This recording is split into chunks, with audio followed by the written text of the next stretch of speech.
Olivier Chetaille, vous êtes antiquaire, décorateur d'intérieur et vous venez de fonder une foire dédiée aux arts décoratifs et au design appelée Germano Pratin. Elle aura lieu en même temps que la foire Art Basel Paris. Merci beaucoup d'être avec nous. Merci à vous. Alors, est-ce que ce nom, c'est vrai que là on a beaucoup entendu Paris dans l'actualité, Oui. avec les JO, etc. C'est pour encore encourager ce coup de projecteur sur Paris, Germano Pratin. C'est vrai que ça fait encore... Non, pas du tout. Pas du tout. C'est vraiment le fruit du hasard. Et en fait, cette idée est née avec Armelle Soyer, qui est ma partenaire sur cet événement.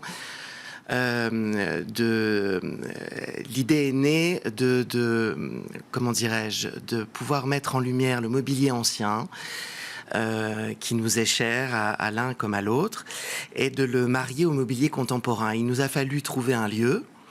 Et le hasard a fait que nous avons trouvé l'Hôtel de l'Industrie, qui est un lieu assez emblématique et historique, qui se trouve au cœur de Saint-Germain-des-Prés. Par ailleurs, cœur de Paris. Voilà. Et par ailleurs, l'esprit de Saint-Germain-des-Prés correspondait bien à l'esprit que l'on souhaitait donner à ce salon. Et pourquoi est-ce que vous avez voulu lancer cette édition? C'est vrai qu'il y a déjà plusieurs foires sur le design, etc., qui ont déjà été lancées. Quelle est la spécificité que vous avez voulu mettre en avant? Alors, vraiment dans l'optique de marier le mobilier ancien, le mobilier classique. Moi, en tant que décorateur, j'ai pu constater... au rythme de mes différents chantiers, qu'il est de plus en plus difficile avec une certaine clientèle de défendre ce style de mobilier. D'accord. Armelle est vraiment spécialiste du mobilier contemporain. Et pour nous deux, il apparaît comme une évidence qu'on peut établir un dialogue commun entre ces deux styles. Et c'était vraiment le but premier de cette idée d'exposition tout d'abord. Et puis après, cette idée s'est un peu étoffée avec nos différents partenaires qui seront présents à cette première édition. Parce qu'on pourrait dire que du coup, c'est peut-être le design très contemporain fonctionne un peu mieux et il permet d'emmener avec lui le mobilier un peu plus ancien qui a peut-être un peu moins de visibilité. Il est un peu plus évident aujourd'hui. Surtout pour une jeune clientèle. Et, mais ce sont deux mondes qui peuvent tout à fait dialoguer ensemble. C'est ce qu'on a cherché à montrer, et non pas à créer une exposition qui soit clivante avec d'un côté les arts classiques et de l'autre l'art contemporain.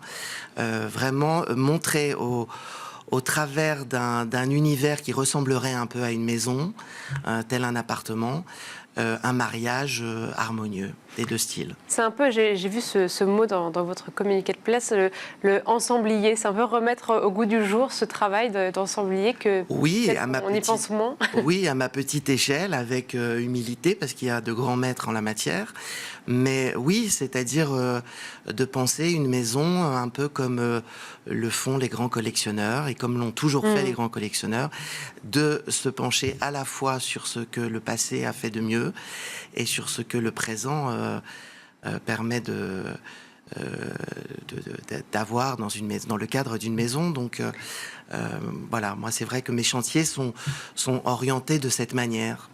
Et c'est à quel collectionneur que vous vous adressez? Du coup, c'est plus à des justement jeunes à qui vous voulez faire découvrir d'autres styles? Par exemple, oui, on serait très fiers d'arriver à toucher ce public-là.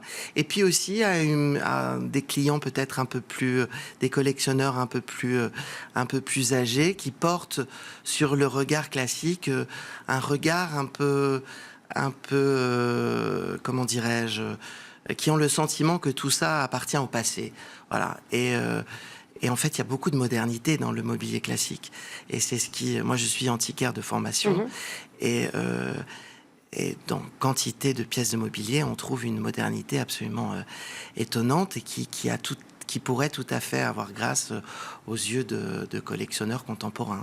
Est-ce que vous avez quelques noms d'artistes, quelques éléments, quelques galeries à nous donner comme exemple? Dans le mobilier classique, je me suis un peu concentré sur une période qui m'est particulièrement cher, qui est la fin du XVIIe et le début du XVIIIe. Donc on aura la chance d'avoir beaucoup de partenaires de Saint-Germain-des-Prés, puisqu'on voulait donner un peu un écho local. Un écho local, exactement, à cette exposition. Donc d'antiquaires de Saint-Germain-des-Prés qui vont nous confier des pièces de mobilier. Et dans le mobilier contemporain, Armel, par exemple, défend un artiste comme Mathias Kiss, une de nos partenaires qui est Béatrice Saint-Laurent, un artiste qui s'appelle Nacho Carbonel, qui a une certaine notoriété. Et nous avons deux autres partenaires que sont Jean-Yves Lanvin, qui est un designer de mobilier contemporain, et deux jeunes créateurs qui ont fondé Parsa Édition, qui est un mobilier assez très épuré, avec de très belles matières. Donc tout ça aura, on l'espère, sa place dans le salon, dans une ambiance harmonieuse. Voilà. En tout cas, tout cela pendant la semaine de Paris plus Paris, Art Basel Paris maintenant. Exactement, c'est semaine capitale pour les gens qui aiment l'art et le design. La semaine de l'art. Merci beaucoup Olivier Chetaille. Je rappelle que vous êtes fondateur de la foire Germano Pratin et merci à vous toutes et tous de nous avoir suivis pour cette édition week-end d'Art et Marché. On se retrouve le week-end prochain.